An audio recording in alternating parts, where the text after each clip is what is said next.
আমি আমি লোভ সামলাইতে পারতাছি না। হ্যাঁ, আমি এই প্রশ্নটা গত 100 বছর ধরে আমার মনের মধ্যে আটকায় রাখছি, কোনোদিন বলি আপনার নাই। 100 বছর হয় নাই? হ্যাঁ। আমার মনে হয় যে আমার কাছে এটা 200 বছর 300 বছরের সমান। এবার আচ্ছা, বলি, বলেন। প্রশ্নটা বলি। হ্যাঁ, বললেন না একটা আদেশ অমান্য করছে।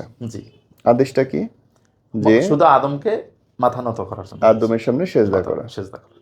আই রিপিট, সেজদা না, শুধু মাথা নত করতে বলছে। আদমের সামনে মাথা নত করতে বলছে, মানে মানুষের সামনে মাথা নত করতে বলছে।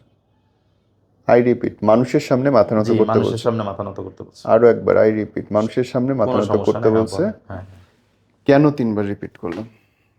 তখন হাওয়া কই ছিল? হাওয়ার তখন সৃষ্টি হয়নি।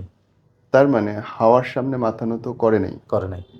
মানুষের শুধু সামনে আদম। মাথা নত করছে। আদম আদম তার মানে মানুষের সামনে মাথা নত করছে, হাওয়ার সামনে মাথা নত করে মানুষ নাই। না, আদম আলাইসাল্লাম। আদম সোজা আলাইহিস আওয়াজ, সালাম। একবারে সোজা কথা, আদম আলাইসাল্লাম। আদম পুরুষ, আদম পুরুষ। পুরুষের সামনে মাথা নত হ্যাঁ, করছে, না, করতে বলছে। করতে বলছে, এবং সবাই করছে, শুধুও করে নাই। শুধুও করে নাই।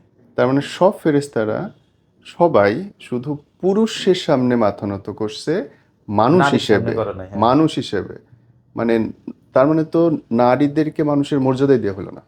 নারীদেরকে মানুষের মর্যাদা বেশি দেওয়া কম দেওয়ার কথা আসবেই না কিন্তু। না না, যদি নারীদেরকে দেখেন, মানুষের মর্যাদা দেওয়া হয়, মানুষের সামনে যখন দেখেন, ওই সেজদা বা ওই মাথা নত সময় করা